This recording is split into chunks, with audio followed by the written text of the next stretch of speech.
नमस्कार दोस्तों, मेरा नाम है प्रमोद ठाकुर और आप देख रहे हैं इन्वेस्ट करो इंडिया यूट्यूब चैनल। दोस्तों, इंडिया में अभी भी ज़्यादातर लोगों के लिए इन्वेस्टमेंट का मतलब होता है फिक्स डिपॉजिट, गोल्ड, प्लॉट या प्रॉपर्टी। फिक्स डिपॉजिट सेफ हैं, लेकिन इनके अंदर आपको रिटर्न कम मिलता है। और क्या आप जानते हैं कि ये इन्फ्लेशन को भी बीट नहीं कर पाते। गोल्ड की अपनी अलग ही इंपॉर्टेंस है, शादी, ट्रेडिशन और सेफ्टी के लिए, लेकिन इनके अंदर लिक्विडिटी का इशू होता है। प्लॉट और प्रॉपर्टी को ज़्यादातर लोग सेफ इन्वेस्टमेंट मानते हैं, लेकिन इनके अंदर आपको बड़े कैपिटल की जरूरत होती है और इनको खरीदना और बेचने में काफ़ी टाइम लगता है। यानी इन सभी इन्वेस्टमेंट के अपने अलग फायदे हैं और अपनी अलग लिमिटेशन है। इसके बाद अगला इन्वेस्टमेंट ऑप्शन आता है स्टॉक मार्केट, जहां पैसा मल्टीप्लाई तो हो सकता है, लेकिन रिस्क भी उतना ही होता है। और अगर आप बिना डिसिप्लिन और बिना प्रॉपर नॉलेज के स्टॉक मार्केट में इन्वेस्ट करने के लिए उतरते हैं तो आपके लॉस करने के चांसेस ज़्यादा हैं। और इसी प्रॉब्लम का परफेक्ट सॉल्यूशन है म्यूचुअल फंड। इसीलिए आज इस वीडियो में हम म्यूचुअल फंड के बारे में बात करेंगे और मैं आपको बताऊंगा कि म्यूचुअल फंड क्या होते हैं, मार्केट में मेनली कितने टाइप के म्यूचुअल फंड अवेलेबल हैं, डायरेक्ट प्लान और रेगुलर प्लान में क्या डिफरेंस होता है, और कैसे एक बिगनर 10,000 रुपए की SIP शुरू करके बैलेंस म्यूचुअल फंड पोर्टफोलियो बना सकता है। तो चलिए शुरू करते हैं इस वीडियो को। दोस्तों, सबसे पहले समझते हैं कि म्यूचुअल फंड क्या होते हैं। सोचो, आपके पास सिर्फ 2,000 इन्वेस्ट करने के लिए हैं, मेरे पास 5,000 है और किसी तीसरे दोस्त के पास 10,000 है, और ऐसे बहुत सारे इन्वेस्टर हैं। अब अगर हम इन सभी इन्वेस्टर का पैसा एक जगह इकट्ठा कर लें तो बहुत सारा पैसा इकट्ठा हो जाता है। अब इस सारे पैसे को एक प्रोफेशनल फंड मैनेजर हैंडल करता है, जो मार्केट की स्टडी करता है, स्टॉक और बॉन्ड्स को एनालाइज करता है और फिर डिसाइड करता है कि पैसा कहाँ इन्वेस्ट करना है। यानी म्यूचुअल फंड एक ऐसा इन्वेस्टमेंट व्हीकल है जहां पर लोग अपना पैसा इकट्ठा करते हैं और एक फंड मैनेजर को दे देते हैं, जो उनके बिहाफ पर इन्वेस्ट करता है। इसका सबसे बड़ा फायदा होता है कि आपकी 1,000 और 2,000 रुपए भी बड़ी बड़ी कंपनियों में इन्वेस्ट होते हैं, क्योंकि फंड मैनेजर के पास बहुत सारा पैसा इकट्ठा होता है, जिससे वो स्टॉक और डेप्ट में इन्वेस्ट करता है। अब इससे आपको मेनली 4 बेनिफिट मिलते हैं। पहला, डाइवर्सिफिकेशन। दोस्तों, आपका पैसा किसी एक कंपनी में नहीं लगता, बल्कि बहुत सारी कंपनियों में एक साथ लगता है, जिससे आपको डाइवर्सिफिकेशन का बेनिफिट मिलता है और आपका रिस्क कम हो जाता है। Second, professional management. अब आपको खुद एनालिसिस करने की कोई जरूरत नहीं है, क्योंकि आपके बिहाफ पर एक एक्सपर्ट मैनेजर सारी स्टॉक मार्केट को एनालाइज करता है, जिससे आपका काम आसान हो जाता है। Third, accessibility. आप केवल 500 रुपए से या फिर 100 रुपए से म्यूचुअल फंड में SIP के थ्रू इन्वेस्ट कर सकते हैं। यानी आपको ज्यादा पैसा इकट्ठे करने की जरूरत नहीं है, कम से कम पैसों में भी आप यहां पर इन्वेस्टमेंट कर सकते हैं। और फोर्थ, लिक्विडिटी, यानी जब भी आपको पैसे की रिक्वायरमेंट हो आप इजीली विड्रॉल कर सकते हैं। दोस्तों, आइए समझते हैं कि म्यूचुअल फंड कितने टाइप के होते हैं और किस इन्वेस्टर के लिए कौन सा म्यूचुअल फंड बेस्ट होता है। Number 1, equity mutual fund. दोस्तों, जिस फंड के टोटल AUM का 65% इक्विटी या शेयर में लगता है, उसको इक्विटी म्यूचुअल फंड कहते हैं। इसके अंदर आपको हाई रिस्क और हाई रिटर्न देखने को मिलता है। यदि आपका टाइम हॉराइजन 5 साल या उससे ज्यादा हो तो आप इसमें इन्वेस्ट कर सकते हैं। अब इसमें भी आपको बहुत सारे टाइप मिल जाते हैं, जो मार्केट कैप के हिसाब से डिवाइड है। अब मार्केट कैप क्या होता है? दोस्तों, कंपनी के फ्री शेयर को यदि उनकी प्राइस से मल्टीप्लाई कर दें तो कंपनी का मार्केट कैप निकल के आता है। इंडिया में मेनली 3 कैटेगरी में कंपनियों को बांटा गया है: लार्ज कैप, मिड कैप और स्मॉल कैप। लार्ज कैप में इंडिया की टॉप 100 कंपनीज आती हैं। मिड कैप में 100 के बाद यानी 101 से लेके 250 तक टोटल 150 कंपनी आती हैं, और स्मॉल कैप में 251 से लेकर 500 यानी टोटल 250 कंपनी आती हैं। और इन्हीं के बिहाफ पर भी म्यूचुअल फंड इक्विटी में डिवाइड किए गए हैं। आइए अब इनके बारे में बात करते हैं। Number 1, large cap fund. ये फंड टॉप 100 कंपनी में इन्वेस्ट करते हैं, जो ऑलरेडी स्टेबलाइज और स्टेबल हैं। इनमें रिस्क कम होता है, क्योंकि कंपनीज के फंडामेंटल स्ट्रांग होते हैं। आपको रिटर्न मॉडरेट मिलता है, लेकिन लॉन्ग टर्म में कंसिस्टेंट ग्रोथ मिलती है। एग्जाम्पल के लिए रिलायंस इंडस्ट्रीज, इन्फोसिस और HDFC बैंक, ये सब लार्ज कंपनी के एग्जाम्पल हैं। यदि आप सेफ और स्टेबल ग्रोथ चाहते हैं तो लार्ज कैप फंड आपके लिए बेस्ट है। Second, mid cap fund. ये फंड 101 टू 250 रैंक कंपनी में इन्वेस्ट करते हैं। Mid cap companies growth phase में होती हैं, यानी लार्ज बनने की रेस में।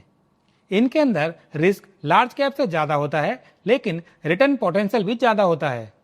एग्जाम्पल के लिए अपोलो हॉस्पिटल, पेज इंडस्ट्रीज और डिक्सन टेक्नोलॉजी ये मिड कैप कंपनी के एग्जाम्पल हैं। यदि आप 5 से 7 साल या उससे ज्यादा के लिए इन्वेस्ट करना चाहते हैं तो मिड कैप फंड आपके पैसों को मल्टीप्लाई कर सकते हैं।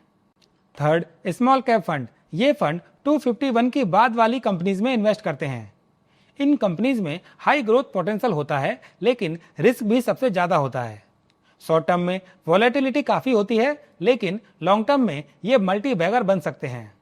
एग्जाम्पल के लिए केईसी टेक्नोलॉजी, CDSL और KPIT ये स्मॉल कैप कंपनी के एग्जाम्पल हैं।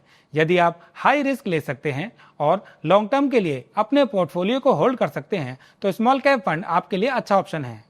Fourth, multi cap fund. ये फंड लार्ज, मिड और स्मॉल कैप में मिनिमम 25% हर कैटेगरी में इन्वेस्ट करते हैं, यानी आपको एक बैलेंस्ड एक्सपोजर मिलता है, स्टेबिलिटी भी और ग्रोथ भी। रिस्क और रिटर्न दोनों मीडियम लेवल पर होते हैं।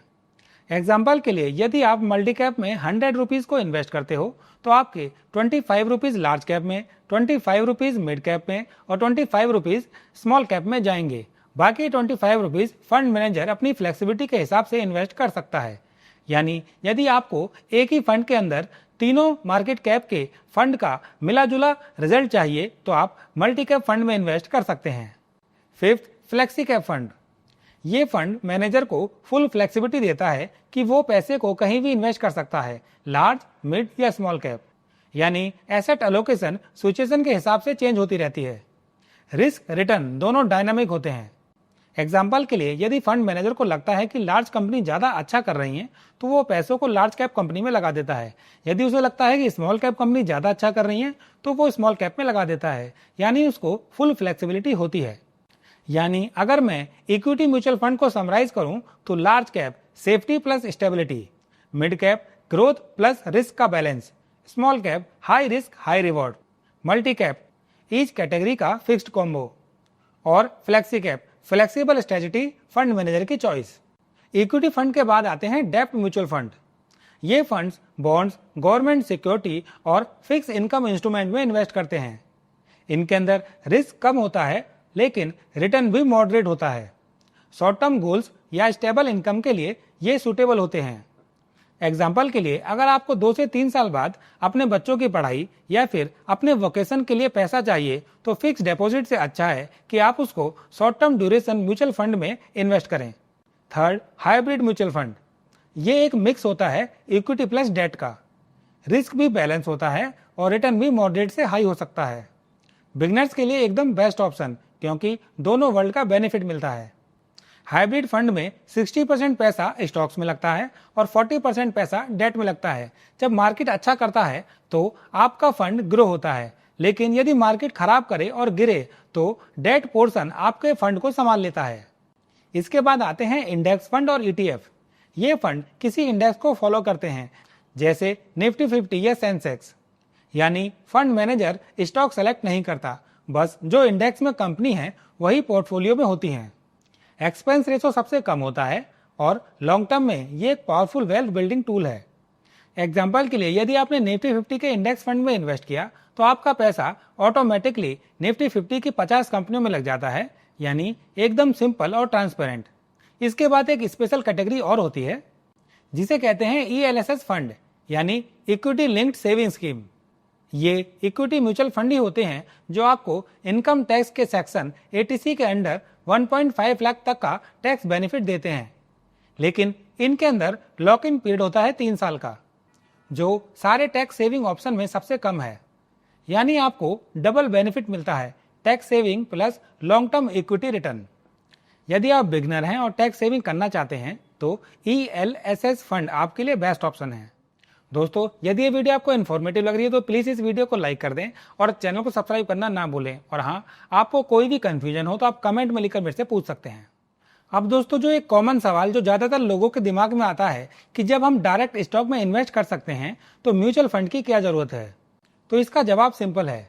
डायरेक्ट स्टॉक इन्वेस्टमेंट में आपको खुद डिसाइड करना होता है कि कौन सी कंपनी का शेयर लेना है।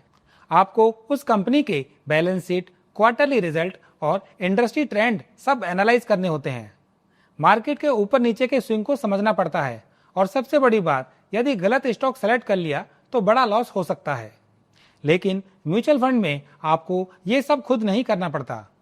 यहाँ एक प्रोफेशनल फंड मैनेजर आपके बिहाफ पर रिसर्च करता है और पोर्टफोलियो डिजाइन करता है। आपका पैसा एक स्टॉक में नहीं लगता, बल्कि 30 से 50 कंपनियों में डिवाइड होता है, यानी रिस्क ऑटोमेटिकली कम हो जाता है। आप छोटे अमाउंट से भी स्टार्ट कर सकते हो, सिर्फ 500 और इवन 100 से भी। और सबसे इंपॉर्टेंट, आपको खुद से एनालिसिस करने की जरूरत नहीं पड़ती। यानी दोस्तों, म्यूचुअल फंड आपको डायरेक्ट स्टॉक मार्केट के रिटर्न देते हैं, लेकिन आपके रिस्क को कम करके और प्रोसेस को आसान बनाकर। इसीलिए यदि आप बिगनर हैं तो म्यूचुअल फंड आपके लिए बेस्ट ऑप्शन है। दोस्तों, एक डिस्क्लेमर, मैं कोई सेबी रजिस्टर्ड एडवाइजर नहीं हूं, तो अपना इन्वेस्टमेंट स्टार्ट करने से पहले अपने फाइनेंशियल एडवाइजर की सलाह जरूर लें। और हाँ, mutual fund are subject to market risk. Please read all related document carefully before investing. दोस्तों, इसके बाद एक सवाल और आता है कि म्यूचुअल फंड में कौन से प्लान में इन्वेस्ट करें, डायरेक्ट प्लान और रेगुलर प्लान। आइए इनको डिटेल में समझते हैं। डायरेक्ट प्लान में आप सीधे एएमसी के थ्रू इन्वेस्ट करते हो। इसमें कोई डिस्ट्रीब्यूटर या एडवाइजर बीच में नहीं होता। इसका बेनिफिट ये होता है कि एक्सपेंस रेशो थोड़ा कम होता है। लेकिन यहाँ पर प्रॉब्लम यह है कि आपको किसी तरह की गाइडेंस नहीं मिलती। आपको ये खुद डिसाइड करना होता है कि कौन से फंड में कब इन्वेस्ट करना है, कब स्विच करना है और कब एग्जिट करना है। इसका सबसे बड़ा डिसएडवांटेज ये होता है कि जब मार्केट करेक्ट होती है या फिर फॉल होती है तो ज्यादातर लोग पैनिक में आकर अपनी एसआईपी को या तो बंद कर देते हैं या फिर पूरा निकाल देते हैं, जिससे वो रिटर्न नहीं बना पाते लॉन्ग टर्म में। यदि आप बिगनर हैं या फिर आपको मार्केट की नॉलेज कम है तो आप गलत फंड भी सेलेक्ट कर सकते हैं, जिससे और ज्यादा रिस्क होता है। इसके बाद आते हैं रेगुलर प्लान। रेगुलर प्लान में आप एक म्यूचुअल फंड डिस्ट्रीब्यूटर या एडवाइजर के थ्रू इन्वेस्ट करते हो। यहाँ एक्सपेंस रेशो थोड़ा ज्यादा होता है क्योंकि डिस्ट्रीब्यूटर को कमीशन मिलता है, लेकिन इसके बदले में आपको बहुत सारे बेनिफिट मिलते हैं। जैसे आपको फंड सेलेक्ट करने में एक्सपर्ट गाइडेंस मिलती है, मार्केट के अप एंड डाउन में आपको हैंड होल्डिंग मिलती है, जिससे आप उस समय उसकी एडवाइस से सही डिसीजन ले सकते हैं। आपको पोर्टफोलियो रिव्यू और रीबैलेंसिंग का सपोर्ट मिलता है, जो समय समय पर बहुत इंपॉर्टेंट होता है। केवाईसी, ट्रांजैक्शन और पेपर वर्क में हेल्प मिलती है। और सबसे इंपॉर्टेंट, आपकी रिस्क प्रोफाइल और गोल के हिसाब से आपको एक कस्टमाइज प्लान मिलता है, जो सिर्फ आपके लिए डिजाइन किया गया है। मतलब कुल मिलाकर रेगुलर प्लान में आप थोड़ा ज्यादा चार्ज देते हो, लेकिन उसके बदले आपको एक प्रोफेशनल सर्विस मिलती है जो आपके इन्वेस्टमेंट जर्नी को स्मूथ और प्रॉफिटेबल बनाती है, और आपने स्टार्टिंग में जो प्लान बनाया था वेल्थ क्रिएशन का, उसको अचीव करने में हेल्प करती है।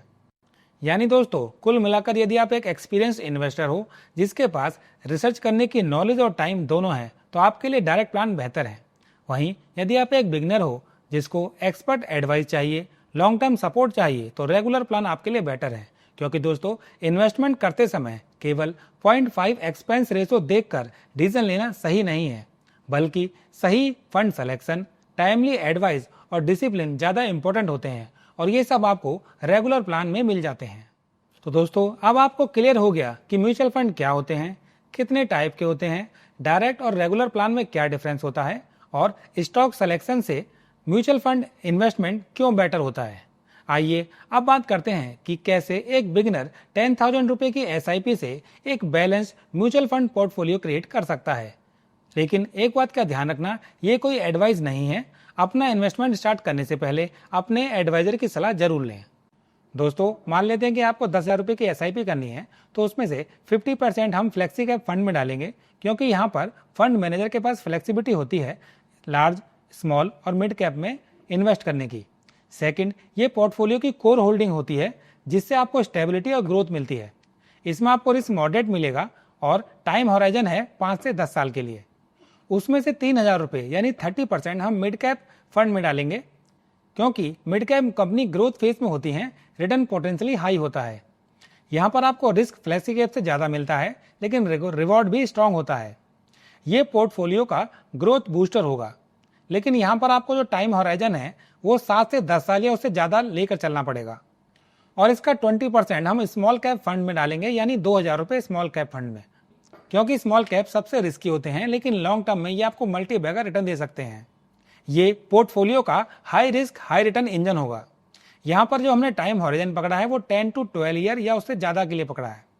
यानी 10,000 रुपये का जो फंड लोकेशन है वो है 5,000 रुपये फ्लेक्सी कैप में, 3,000 रुपये मिड कैप में और 2,000 रुपये स्मॉल कैप में। अब इस एलोकेशन का बेनिफिट ये है कि फ्लेक्सी कैप से आपको स्टेबिलिटी और डाइवर्सिफिकेशन मिलेगा, मिड कैप से हाई ग्रोथ पोटेंशियल और स्मॉल कैप से वेल्थ क्रिएशन का चांस लॉन्ग टर्म में। और ये पूरा पोर्टफोलियो एकदम बैलेंस्ड हो जाता है, ना ज़्यादा कंजर्वेटिव ना ओवर रिस्की। और दोस्तों मैं आपको पहले एक डिस्क्लेमर दे दूं, ये एक एजुकेशनल इन्वेस्टमेंट प्लान है बिगिनर्स के लिए। हर इन्वेस्टर का रिस्क एपेटाइट अलग होता है, इसलिए एक्चुअल इन्वेस्टमेंट से पहले अपने रिस्क प्रोफाइल और फाइनेंशियल गोल को जरूर चेक करें अपने फाइनेंस एडवाइजर के थ्रू। और दोस्तों यदि आप इस SIP को 20 साल के लिए चलाते हैं, आपने इन्वेस्ट किया 24 लाख जो ग्रो होकर बन जाएगा 1.24 करोड़। ज़्यादा डिटेल के लिए आप स्क्रीन पर चेक कर सकते हैं। तो इस तरीके से एक बिगनर एक बैलेंस म्यूचुअल फंड पोर्टफोलियो बना सकता है। दोस्तों आशा करता हूं अब आपको क्लियर पिक्चर मिल गई होगी कि म्यूचुअल फंड क्या होते हैं, कितने टाइप के होते हैं, स्टॉक इन्वेस्टमेंट से म्यूचुअल फंड कैसे बेहतर हैं, डायरेक्ट प्लान और रेगुलर प्लान में क्या डिफरेंस है और कैसे आप 10,000 के SIP शुरू करके एक बैलेंस म्यूचुअल फंड पोर्टफोलियो बना सकते हैं और लॉन्ग टर्म में वेल्थ क्रिएट कर सकते हैं। दोस्तों इन्वेस्टमेंट में एक बात हमेशा ध्यान रखना कि पैसा बनता है टाइम और कंसिस्टेंसी से। मार्केट ऊपर नीचे होता रहेगा, लेकिन जो इन्वेस्टर डिसिप्लिन से इन्वेस्ट करेगा लंबे समय के लिए, उसको वेल्थ क्रिएट करने से कोई नहीं रोक सकता। दोस्तों वीडियो अच्छी लगी हो तो वीडियो को लाइक करें और चैनल को सब्सक्राइब करना ना भूलें। मिलते हैं अगली इंटरेस्टिंग वीडियो में। जब तक के लिए पैसों को काम पे लगाएं और फ्यूचर को सिक्योर बनाएं।